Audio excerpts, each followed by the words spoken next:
Yes, students, some topics are remaining of chapter number 5. तो हम उनके बारे में डिस्कस करते हैं. Polygenic inheritance. Mendel's studies mainly describe those traits that have distinct alternate forms, such as flower color, which are either purple or white. यानी जो Mendel की स्टडी थी वो मेनली उन ट्रेट्स यानी उन कैरेक्टर्स को डिस्क्राइब करती है जिनके डिस्टिंक्ट ऑल्टरनेट फॉर्म हैं, यानी जिनकी ऑल्टरनेट फॉर्म है. जैसे कलर है, उसे पर्पल और व्हाइट दो कलर के फ्लावर मिले तो ये ऑल्टरनेट फॉर्म्स हो गई, उन्हें तो उन्होंने एक्सप्लेन कर दिया. But if you look around you, अगर आप अपने चारों तरफ देखेंगे, that there are many traits which are not so distinct. यानी ऐसे बहुत सारे कैरेक्टर्स होते हैं जो एक दूसरे से बहुत अलग नहीं होते, लेकिन फिर भी उनमें कुछ ना कुछ डिफरेंसेस होते हैं. ठीक है. For example, in humans we do not just have tall और short pupil as two distinct alternatives, but a whole range of possible height. यानी हम अगर ह्यूमंस में बात कर रहे हैं कि हम केवल टॉल और ड्वार्फ या टॉल और स्मॉल के बेसिस पे डिफाइन नहीं कर सकते कि तुम्हारी हाइट ज्यादा है या तुम्हारी कम है, क्योंकि हमारे पास तो बहुत सारी पॉसिबल हाइट्स हैं. 5.1, 5.2, 5.3, 5.4, 5.5, 4.1 से लेके 4.11 तक, फिर 5. तो इस तरीके से हमारे पास क्या है, बहुत सारी पॉसिबल हाइट्स हैं. तो ऐसे ट्रेट्स या कैरेक्टर्स जिन्हें 3 या मोर जीन्स कंट्रोल करते हैं उन्हें हम पॉलीजेनिक ट्रेट्स, पॉलीजेनिक यानी मैनी जीन्स कैरेक्टर, जिन्हें बहुत सारे कैरेक्टर्स को बहुत सारे जीन्स कंट्रोल करते हैं, उनको आप पॉलीजेनिक ट्रेट्स कहते हैं. ठीक है.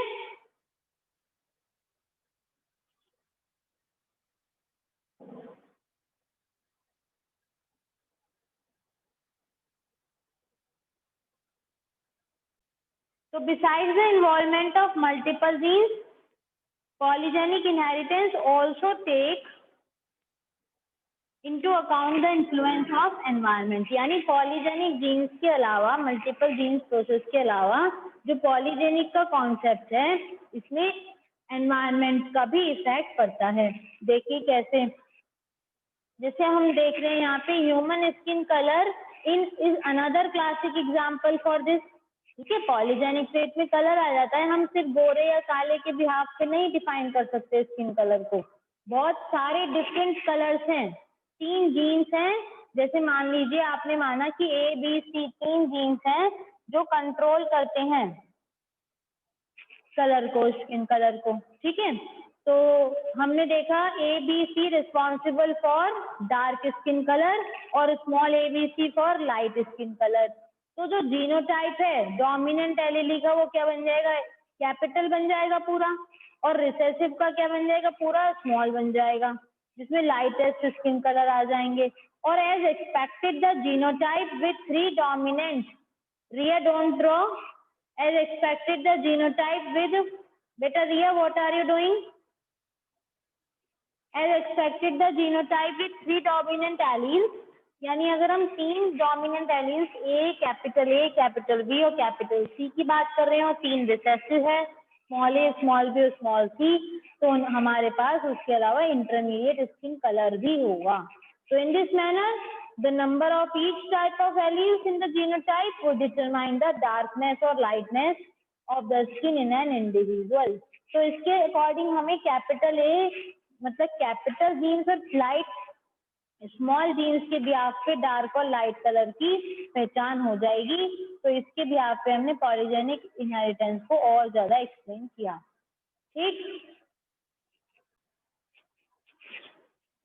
जैसे हम पॉलीजेनिक इनहेरिटेंस देख रहे हैं,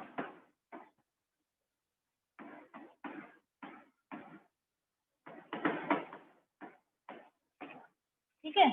तो टॉल और ड्वार्फ के बिहाफ पे हमने अभी तक एक्सप्लेन किया था कॉन्सेप्ट को मेंडल के अकॉर्डिंग. ठीक है.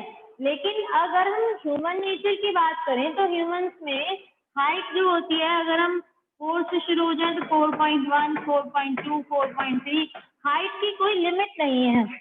ह्यूमन बींग्स में हाइट की कोई लिमिट नहीं है. तो वहां पे केवल 1 या 2 जीन्स से हम इस कैरेक्टर को यानी इस ट्रेट को, टॉलनेस और ड्वार्फनेस के ट्रेट को एक्सप्लेन नहीं कर सकते.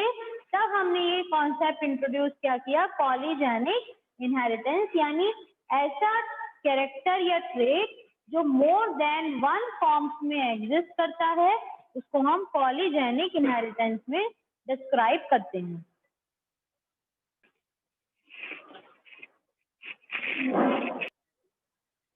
So it is a type of inheritance in which a trait is controlled by 3 or more genes. Such a trait are called polygenic traits. ठीक है, the phenotype reflects contribution of each allele, यानी हर allele का क्या role है, क्या contribution है, वो हमें phenotype रिफ्लेक्ट करेंगे।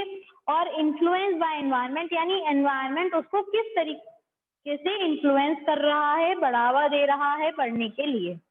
फिर आता है जैसे स्किन कलर के लिए हमने 3 जीन ले ली ABC, ठीक है, लाइट स्किन कलर के लिए कैपिटल ABC ले लिया, ठीक है, या कोई सा भी हम, यानी डार्क के लिए हम ABC भी ले सकते हैं, ये हमने डार्क कलर के लिए इनहेरिटेंस ले लिया, और स्मॉल ABC हमने स्किन के लिए, लाइट स्किन कलर के लिए ले लिया। तो हम इसके थ्रू, इस कॉन्सेप्ट के थ्रू स्किन कलर को डिस्क्राइब कर सकते हैं। ठीक है, तो जो हमारी F1 जनरेशन होगी, जब इसके हाइब्रिड आएंगे तो वो कैसा आएगा, इंटरमीडिएट कलर, इंटरमीडिएट कलर, यानी capital A small a, capital B small b, capital C small c। तो ये कैसा हो गया, इंटरमीडिएट कलर, जिसमें हमने ABC और ABC की जब फर्स्ट पेरेंटल जनरेशन से फर्स्ट जनरेशन बनाई तो हमारे पास डार्क लाइट का कॉम्बिनेशन आ गया। ठीक है, तो F2 generation will have varied skin tone, F2 generation की बहुत ज्यादा वेरिएबल स्किन टोन हो सकती हैं, with each type of allele in the genotype determining the darkness और लाइटनेस ऑफ द स्किन, जो हमें डिटरमाइन करवाएंगी डार्कनेस कैसे है और लाइटनेस कितनी है।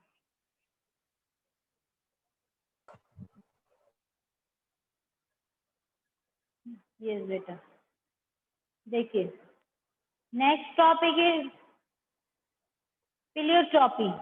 ठीक, देखिए पिलियोट्रॉपी क्या है।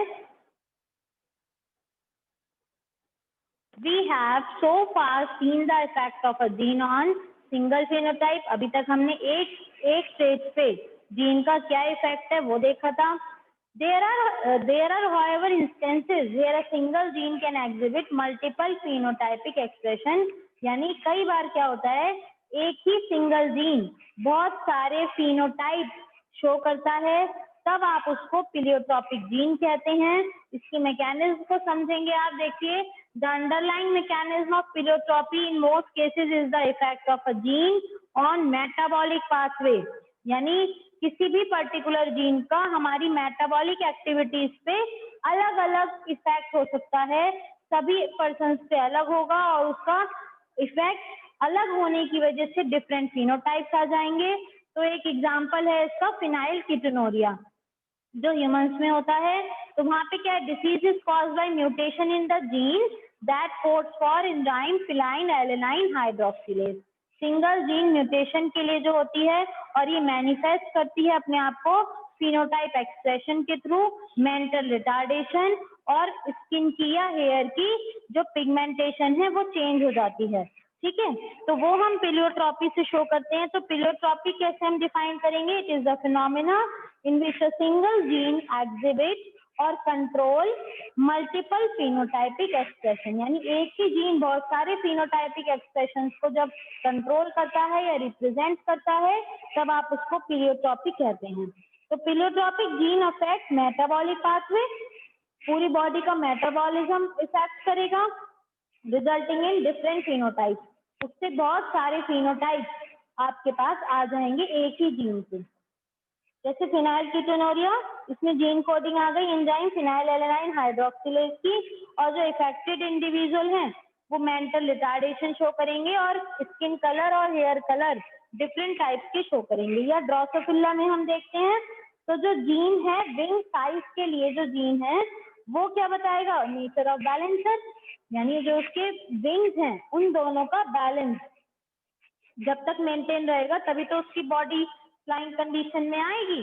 तो वो बैलेंस या उसकी आई का कलर रेड आइड थे या व्हाइट आइड थे। जैसे हमने देखा था ना कि हम वाइल्ड टाइप में रेड आइड देख रहे थे, तो वो कलर भी ड्रोसोफिला में। अब डॉर्सल ब्रिसल्स, जो ब्रिसल्स होते हैं उनकी बॉडी में हेयर लाइक, और फर्टिलिटी और लॉन्गिविटी यानी उनकी लाइफ, ये सारी चीजें विंग साइज वाले जीन पे ही डिपेंड करेंगी। ठीक है, तो ये हो गया प्लियोट्रॉपी, जिसमें एक ही जीन बहुत सारे एक्सप्रेशंस को कंट्रोल करता है। और next topic is colour blindness. तो कलर ब्लाइंडनेस का जो क्रॉस है वो सिमिलर होगा हीमोफीलिया के क्रॉस के। ठीक है, वहां पर देखिए colour blindness. Colour blindness actual में क्या होता है? It is a sex linked recessive disorder. हमारा हीमोफीलिया भी सेक्स लिंक था ना, ऐसे ही कलर ब्लाइंडनेस भी सेक्स लिंक्ड है, रिसेसिव है ये भी। ठीक है, और इसमें रेड या ग्रीन कॉर्न जो होते हैं आई के, वो डिस्क्रिमिनेट यानी डिस्टिंग्विश नहीं कर पाते रेड और ग्रीन कलर को। यानी जिस पर्सन को कलर ब्लाइंडनेस होती है उसको रेड और ग्रीन में फर्क समझ में नहीं आता। ठीक, तो this defect is due to mutation in certain gene, यानी म्यूटेशन क्या, ऑल्ट्रेशन आना एक्स क्रोमोसोम के ऊपर जो जीन्स हैं उनके ऑल्ट्रेशन की वजह से कलर ब्लाइंडनेस होता है। और ये 8% मेल्स में होता है और केवल 0.4% फीमेल्स में होगा, क्योंकि फीमेल ज्यादातर कैरियर रहेंगी सेक्स लिंक्ड डिसीज होने की वजह से। ठीक है, तो males have only 1 X chromosome और फीमेल्स के पास 2 होते हैं, इसलिए इसका यही रीजन है। आप इसका क्रॉस देख लीजिए किस तरीके से होगा।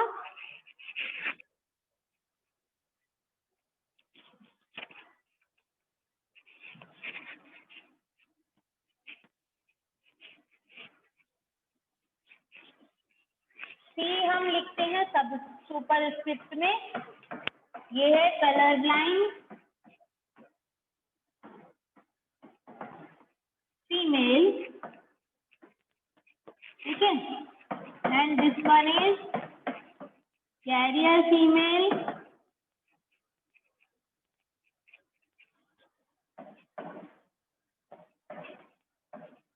कलर ब्लाइंड मेल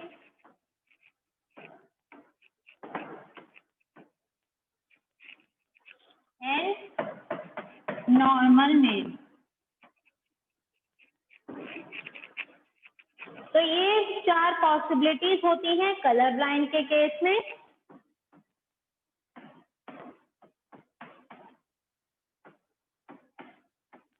हमने एक कैरियर फीमेल का क्रॉस कलर ब्लाइंड मेल से कराया, तो हमारे पास चांसेस जो होंगे, देखिए ये रहेगी colour blind female, colour blind male, carrier female, normal male, इसकी पॉसिबिलिटीज होंगी। ठीक है, फिर हमने कलर ब्लाइंड फीमेल का कलर ब्लाइंड मेल से कराया, तो ऑब्वियसली इस केस में सारे प्रोजेनीज कलर ब्लाइंड ही होंगे। ठीक है, फिर हमने क्रॉस नॉर्मल फीमेल का कलर ब्लाइंड मेल से कराया, तब इस केस में केवल कैरियर फीमेल होगी और मेल जो होगा वो हमेशा हेल्दी रहेगा। ठीक, crosses are clear to all? Yes ma'am. देखिए थैलेसीमिया, ये एक autosomal linked recessive blood disease है जो पेरेंट से प्रोजेनी में जाती है। जब दोनों ही पार्टनर अनअफेक्टेड कैरियर होते हैं, हेटेरोजाइगस यानी, तो defect could be due to either mutation और डिलीशन, यानी म्यूटेशन या डिलीशन की वजह से होता है ये डिफेक्ट। जिससे क्या होता है, जो ग्लोबिन चेन है, ग्लोबिन चेन जो प्रोटीन की चेन्स होती हैं जो हीमोग्लोबिन बना रही हैं, उसका जो सिंथेसिस है रेट वो कम हो जाता है, तेजी से नहीं बन पाती वो। तो this causes formation of abnormal haemoglobin. जब ग्लोबिन ठीक से नहीं बना तो एबनॉर्मल हीमोग्लोबिन हो गया, जिससे अनेमिया हो जाएगा, खून की कमी हो जाएगी। ठीक, तो thalassaemia can be classified according to chain of the haemoglobin, कौन सी चेन पे इफेक्ट हुआ है उसके हिसाब से थैलेसीमिया होता है।